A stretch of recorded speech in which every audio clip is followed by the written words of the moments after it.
বেগুন দিয়ে ছোট মাছের চচ্চড়ি, এটা খেতে তো অসম্ভব রকমের মজা হয় আর এটা আমাদের বাসায় সবাই খেতে অনেক বেশি পছন্দ করে। তো এই রান্নাটা আম্মু কিভাবে করলো সেটা নিয়েই থাকছে আমাদের আজকের এই ব্লগ। সাথে আমাদের দুইটা এক্সপিরিয়েন্স শেয়ার করবো, সেটা হচ্ছে ফেসবুক আর টিকটকের।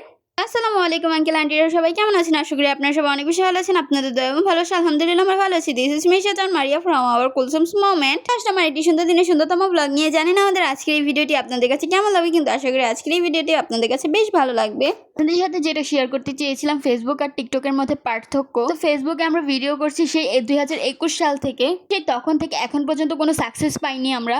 ফেসবুকের জন্য অনেক কন্টেন্টই বানিয়ে দেখেছি, রেসিপির ভিডিও করে দেখেছি, ট্রাভেল ভিডিও করে দেখেছি, ফানি ভিডিও করে দেখেছি, সাথে শিক্ষণীয় ভিডিও করে দেখেছি, কিন্তু কোনোটাতেই তেমন একটা ভিউ হয় না।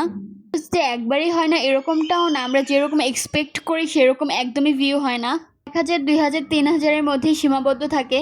তো এত কষ্ট করার পর এই 2025 সালে আরও 2 মাস আগে আমরা কন্টেন্ট মনিটাইজেশন পেয়েছিলাম। কন্টেন্ট মনিটাইজেশন পাওয়ার পর অনেকটাই আর্ন আসতো, কিন্তু এখন যে আর্নগুলো হয়েছে সেগুলোও কেটে নিচ্ছে।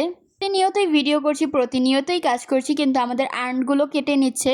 কষ্ট করে কাজ করার পর যদি সেই ভিডিওতে আর্ন দেয় সেটা কিন্তু অনেক বেশি খুশি লাগে, কিন্তু আর্ন দেওয়ার পর যদি সেগুলো কেটে নেয় তখন কিন্তু অনেক বেশি খারাপ লাগে, তাই না? এক সপ্তাহ হলো মজা করে একটা টিকটক অ্যাকাউন্ট খুলেছিলাম, ফান করে অ্যাকাউন্টটা খোলা আর ওইখানে ভিডিওগুলো ফান করে ছাড়া হয়েছিল। 2-3টা ভিডিও ছাড়ার পরেই দেখি আমরা একদমই ভাইরাল হয়ে গিয়েছি টিকটকে। আপনাদেরকে একটা স্ক্রিনশট দেখাই, যেটা দেখলেই আপনারা বুঝতে পারবেন। এই অ্যাকাউন্টটা দেখলে কিন্তু মনেও হচ্ছে না যে এই অ্যাকাউন্টের বয়স 1 সপ্তাহ হয়নি।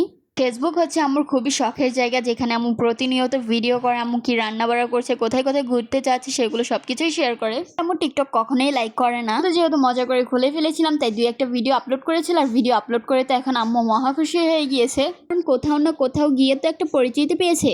আজকের এই ভিডিওটা অনেকে ফেসবুক থেকে দেখবেন, আবার অনেকে টিকটক থেকে দেখবেন। যারা টিকটক থেকে দেখবেন তারা অবশ্যই আমাদের ফেসবুক পেজ ফলো করে দিবেন, আর যারা ফেসবুক পেজ থেকে দেখছেন তারা অবশ্যই টিকটক অ্যাকাউন্টটি ফলো করে দিবেন।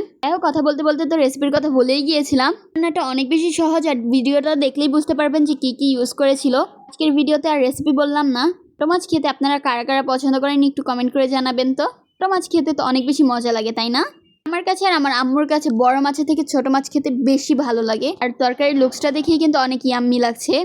যাই হোক আঙ্কেল আন্টি, আমাদের আজকের এই ভিডিওটি ছিল এই পর্যন্ত। আমাদের আজকের এই ভিডিওটি আপনাদের কাছে কেমন লাগছে সেটা কিন্তু আপনারা অবশ্যই কমেন্ট করে জানাবেন। ভালো লাগলে কি করবেন, অবশ্যই লাইক কমেন্ট শেয়ার করবেন, আমাদের ফেসবুক পেজ ফলো করবেন, ইউটিউব চ্যানেলটি সাবস্ক্রাইব করবেন, টিকটক পেজটিও ফলো করবেন। দেখা হয়ে যাবে নেক্সট ভিডিও নিয়ে। ততক্ষণ পর্যন্ত সবাই ভালো থাকবেন, সুস্থ থাকবেন। আল্লাহ হাফেজ। So much guys for watching this video.